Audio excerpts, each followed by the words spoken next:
I had been with Lina for nearly 4 years, and on the surface, we looked like the perfect couple. She was beautiful, driven, and always had something to say. But over time, something in us had faded. We stopped talking about things that mattered. Her hugs felt colder, her kisses quicker, and most nights, we were just two people in the same space, miles apart emotionally. I didn't complain. I convinced myself that this was normal. Relationships change, people grow tired, and we all just adjust. Or at least, that's what I told myself. Work wasn't helping either. Long hours, constant pressure, and no one to come home to who really asked how I was doing. Lina was always buried in her own world, texting, scrolling, or rushing off to meet her friends. The distance between us wasn't just emotional anymore, it had become physical. We hadn't been intimate in months, and when I brought it up, she rolled her eyes and said I was being dramatic. One Friday evening, after another silent dinner with Lina, a friend from work casually mentioned a place he went to whenever stress became too much. "It's a spa," he said. "Not one of those sketchy ones. Real professionals. It helps, trust me." I didn't think much of it until Saturday morning came, and I found myself booking a session out of impulse. The spa was quiet, clean, and smelled faintly of lavender. I liked that. A receptionist smiled and introduced me to Maya. She was probably in her late 20s, with calm eyes and a presence that made me feel at ease instantly. No awkwardness, no small talk, just a soft, "Please relax. You're in good hands." As she started the session, I was surprised at how quickly I felt my mind loosen its grip on stress. Her hands moved with intention, as if she wasn't just relieving tension from my muscles, but lifting something heavier from within. For the first time in weeks, maybe months, I wasn't thinking about deadlines or Lina or how stuck I felt. It was just silence, breath, and Maya's quiet presence anchoring me in that moment. After the session, she handed me a bottle of water and said, "You carry a lot in your shoulders." I laughed it off, but her words stuck. It wasn't just physical. She saw something, and it felt strangely comforting. More than Lina had made me feel in a long time. That night, Lina was out with her friends again. I sat alone on the balcony, staring at nothing in particular, thinking about how good it had felt just to be noticed. Not in a romantic way, not yet, but as a human being. Someone had seen me, really seen me, and I didn't realize how much I'd missed that. I started going back, every week. At first, I told myself it was just for the massage, but that wasn't entirely true. There was something about the way Maya spoke, slow, thoughtful, like she actually meant every word. We talked more with each visit. Sometimes about simple things like music or food, other times about deeper things, how people change, what it means to feel alone even when you're not physically alone. I didn't plan on telling her anything personal, but things just slipped out. She never judged, just listened. With each session, I realized how distant I had become from myself. Maya had a way of reminding me I was still human, not just a man buried in stress and emotional silence. I didn't feel guilt at first. Nothing inappropriate happened. But emotionally, I knew I was walking a line. Still, I kept returning. It wasn't about infidelity, it was about feeling alive again. At home, Lina noticed I was leaving more often, but she never asked where I was going. If she cared, she didn't show it. Her attention was always divided. Sometimes I'd walk into the room, and she wouldn't even look up from her phone. The space between us had grown so wide, we barely functioned as a couple anymore. There was no confrontation, just this numb coexistence. It became normal. One day during a session, I asked Maya why she chose this career. Her response caught me off guard. She said she used to feel powerless in her last relationship, emotionally drained, unimportant. Helping others feel lighter gave her peace. Her words sat with me longer than they should have. I saw reflections of myself in her story. I began dreading going home after each session. The warmth I felt in that quiet spa was missing from my real life. The way Maya looked at me, like I mattered, kept replaying in my head. It wasn't love, at least not yet. But it was something. Something that reminded me how far I had drifted from the man I used to be. I didn't want to admit it, but I had stopped loving Lina a long time ago. I was only staying because it was easier than walking away. The last session of that month, something shifted.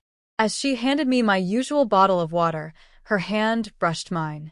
It was subtle, accidental maybe, but I felt something. She smiled slightly, as if she felt it too, but neither of us said a word.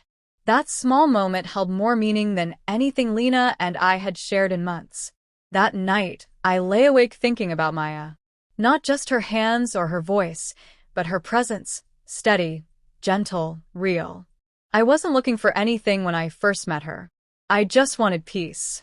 But peace, I was learning, sometimes arrives in the form of a person who reminds you of everything you've been missing. It was after another argument with Lina that everything came undone. She accused me of being distracted, distant, and secretive. For once, I didn't deny it. I didn't have the energy to fake anything anymore. I left the apartment without saying much and walked around aimlessly before ending up outside the spa. It was late.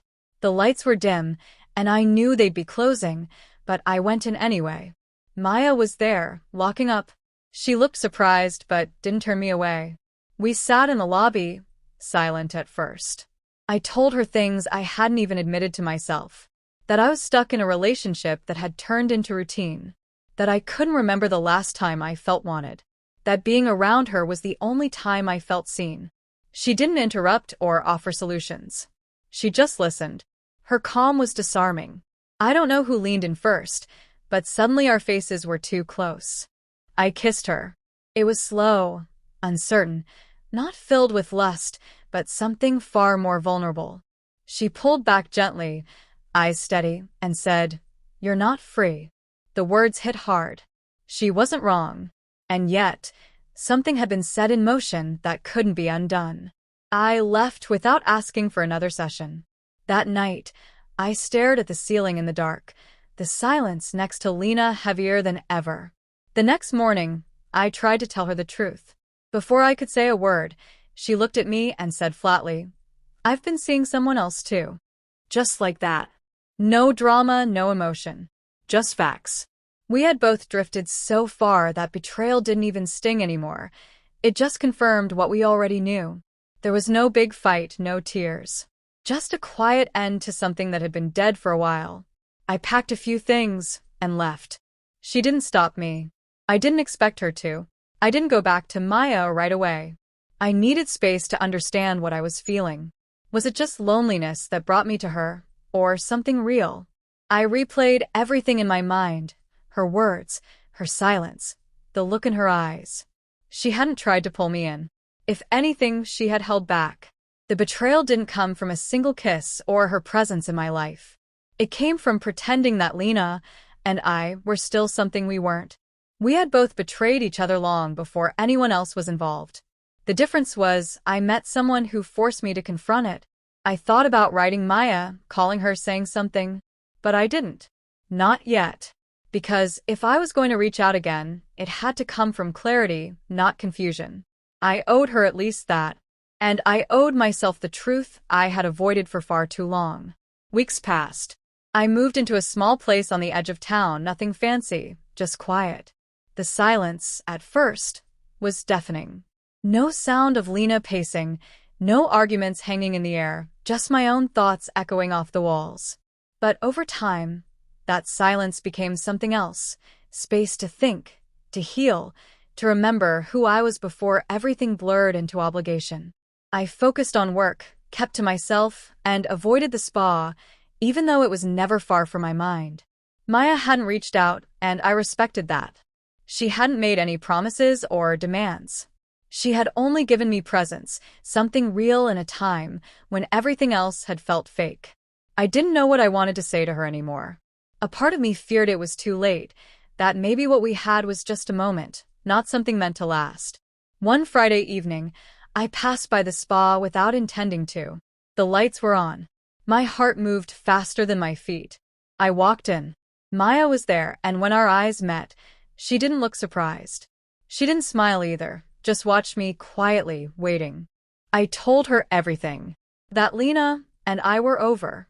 That I hadn't come to her for rescue, but found something in her I hadn't expected. that I didn't want to mistake gratitude for love. I needed her to know I wasn't there because I was lost anymore. I was there because I'd found something worth holding on to. She didn't say anything for a moment. Then she asked, "Do you even know what you want from me?" I did. I wanted a chance. Not to recreate some fairy tale, but to explore something real with someone who had seen me at my lowest and hadn't looked away. I wasn't asking for love. I was asking for time, for space to build something honest. She agreed to meet outside the spa, as two people with no titles, no pressure. And that's what we did. We talked. Walks in the park, coffee after work, small dinners with no expectations. Slowly, something steady began to form.